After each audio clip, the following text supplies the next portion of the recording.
जैसे ही अरण्या वहां से चली गई, आर्य ने किताब खोलने का मन बनाया, लेकिन अचानक से उसे अपने आसपास कुछ अजीब सा महसूस हुआ। जैसे ही उसने अपनी आंखें उठाई, उसे सामने एक तेज सुनहरी रोशनी दिखाई दी। वो रोशनी धीरे धीरे फैलने लगी और अचानक से उस रोशनी के बीच से एक आकृति बाहर निकलती देखी। आर्य की आंखें फैल गई और वो ना जाने कितनी बार पलकों को झपकाती रही, लेकिन सामने जो था वो कोई और नहीं बल्कि उसका स्पिरिट बीस्ट था, हॉली ड्रैगन। आर्या ने तुरंत चौंकते हुए कहा, तुम इतने जल्दी आ गए? हॉली ड्रैगन ने अपनी नन्ही सी पंखों को फरफराते हुए हंसी के साथ बोला, जी हाँ, आना तो पड़ा। आर्य ने थोड़ा और हैरान होते हुए पूछा, वो क्यों? हॉली ड्रैगन ने धीमे और गंभीर स्वर में कहा, क्योंकि जिस ढंग से तुम सीख रहे हो, क्या तुम्हें लगता है कि तुम 7 साल में हेवनली स्टेज तक पहुंच पाओगे? आर्या चुप होगी।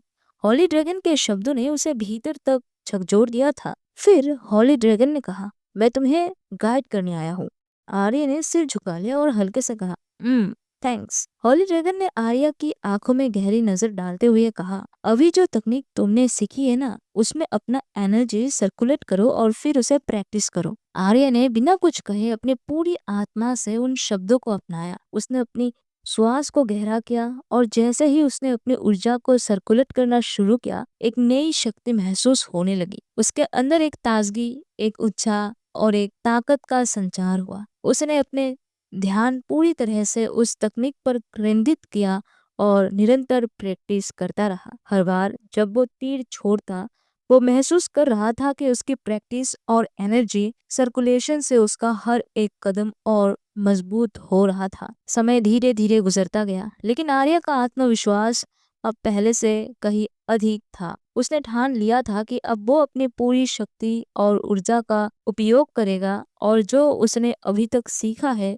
उसे जल्दी ही पूरी तरह से मास्टर करेगा। रात का समय था और आर्या की आंखें थकी हुई थी, लेकिन उसकी आत्मा में एक नई ऊर्जा का संसार हो रहा था। उसकी आखिरी कोशिश में उसने अपने धनुष को कसकर खींचा और तीर को हवा में छोड़ दिया। जैसे ही तीर ने अपनी गति पकड़ी, वो सीधे एक बड़े पेड़ की टहनी पर जाकर धंसा। टहनी पूरी तरह से नीचे गिर पड़ी और आसपास का सन्नाटा अचानक टूट गया। हॉली ड्रैगन ने उसकी मेहनत को देखा और वो गर्व से कहा, शाबाश मेरे शेर, तुमने पहले तकनीक को मास्टर कर लिया। आर्या ने गहरी सांस ली और अपनी थकावट को छटकते हुए कहा, तो अब हमें रूम पर जाना चाहिए। हॉली ड्रैगन ने हल्की मुस्कान के साथ जवाब दिया, नहीं, जब तक तुम स्टेज 1 को पार नहीं कर लेते, तब तक तुम इस जगह को नहीं छोड़ सकते। आर्य ने तुरंत समझ लिया कि अब उसे स्टेज को पार करना ही होगा। वो एक पल के लिए खड़ा रहा, फिर अपनी पूरी इच्छा शक्ति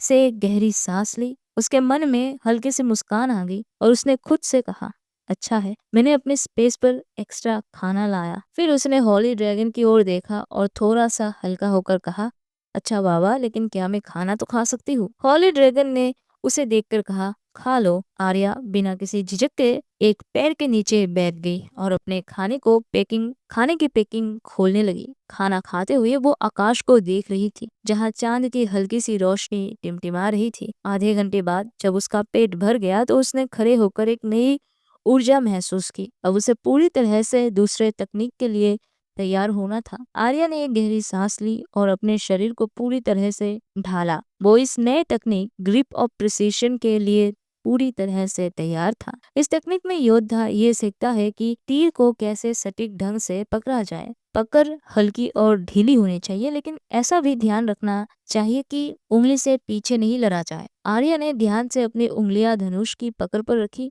और ऊर्जा को अपने पूरे शरीर से प्रवाहित करते हुए उस धनुष और तीर तक महसूस किया। जैसे ही उसने अपनी पकड़ मजबूत की, तीर को एक हल्की सी गति में महसूस करते हुए वो अपना पहला शॉट छोड़ने के लिए तैयार हुआ। शू शू आवाज के साथ तीर हवा में दौड़ते हुए पेड़ों और जंगल के बीच धंसते गए। प्रत्येक तीर ने जैसे ही अपना निशाना बनाया, एक गहरी संतुष्टि आर्य के दिल में महसूस हुई। उसकी पकड़ अब मजबूत और सटीक हो गई, जैसे उसे किसी शक्ति से प्रेरणा मिल रही हो। इधर मारो उधर मारो, हॉली ड्रैगन ने आर्य को उत्साहित किया। वो उसकी प्रैक्टिस को बड़े गौर से देख रहा था और हर शॉट के साथ उसका उत्साह बढ़ता जा रहा था। आर्य बिना किसी रुके, बिना थके अपने शॉट्स मारता चला।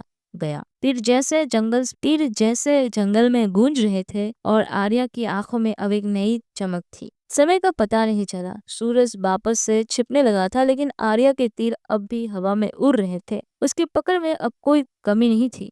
उसके शॉट्स अब पहले से कहीं ज्यादा सटीक और प्रबल हो गए थे। हवा के झोंके के साथ तीर के निशान अब एक अनूठी लय में बंधने लगे थे। आर्या ने अब तक सभी तकनीकों में महारत हासिल कर ली थी। Perfect draw, target focus control, released wind awareness और शॉर्ट रेंज एक्यूरेसी, सभी तकनीकों को उसने इतनी दक्षता से साध लिया था कि अब उसके तीर किसी भी चुनौती का सामना करने के लिए तैयार थे। उसके पकड़ और दृष्टिकोण में एक नई शक्ति आ चुकी थी, जैसे वो अब एक सच्चे योद्धा की तरह परिपक्व हो चुका था। हॉली ड्रैगन ने गर्व से आर्या की ओर देखा और कहा, बहुत अच्छा आर्या, तुमने आखिरकार सभी तकनीकें मास्टर कर ली है।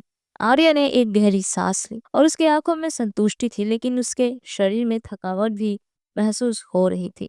उसने धीरे से कहा, मुझे सोना है, ठीक है, यहीं पर सो जाओ। हॉली ड्रैगन ने कहा और उसे बिना किसी सवाल के जमीन पर सोने की अनुमति दे दी। आर्या ने बिना समय गवाए अपने थके हुए शरीर को जमीन पर फैला दिया। हवा की हल्की सी ठंडक और आसपास की शक्ति में वो आराम से अपनी आंखें बंद कर सोने लगी।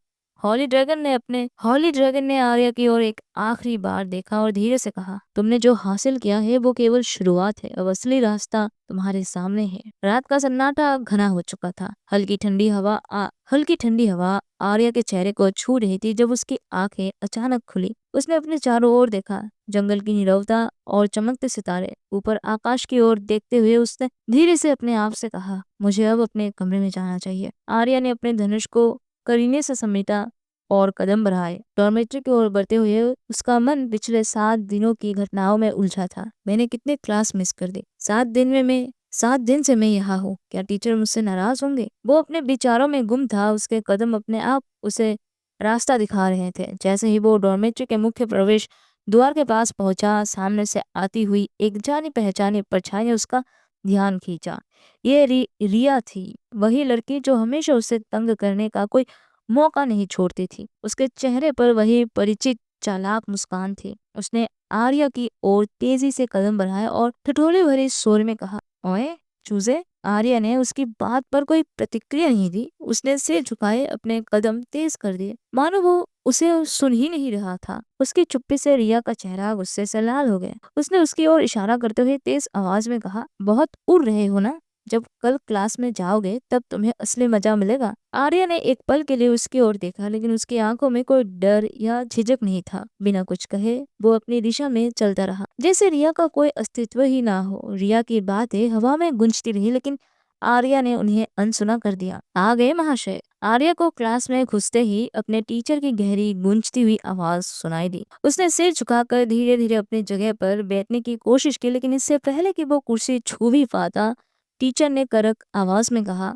वहां खड़े रहो। सभी छात्रों की निगाहें अब आर्या पर थी। क्लासरूम में खुसुर फुसुर शुरू हो चुकी थी। एक हल्का दबा हुआ हंसी का माहौल बन गया, लेकिन टीचर के सख्त चेहरे ने सबकी आवाजें थाम दी। टीचर ने गहरी सांस ली और क्लास के बाकी बच्चों की तरफ देखते हुए कहा, आज कोई क्लास नहीं होगी, क्योंकि मुझे आज किसी को सबक सिखाना है। क्लास में अब एकदम सन्नाटा था। हर कोई जानना चाहता था कि आगे क्या होगा। आर्या ने बिना कोई प्रतिक्रिया दिए सीधे अपने टीचर की ओर देखा। उसकी आंखों में घबराहट नहीं थी, लेकिन उसके भीतर हल्की बेचैनी महसूस हो रही थी। टीचर ने आर्या की तरफ इशारा करते हुए कहा, तुम्हारा मास्टर अनन्या है ना? आर्या ने ठंडी और शांत आवाज में जवाब दिया, जी। ये सुनते ही टीचर ने अपनी आंखें संकरी कर ली, मानो वो आर्या को परख रहे हो। उन्होंने फिर क्लास की तरफ देखा और गंभीर लहजे में कहा, चलो आज देखते हैं कि मास्टर अनन्या तुम्हें क्या सजा देते हैं। आर्या ने बिना किसी बहस के अपने कंधे उचका दिए, मानो वो कह रहा हो, जैसा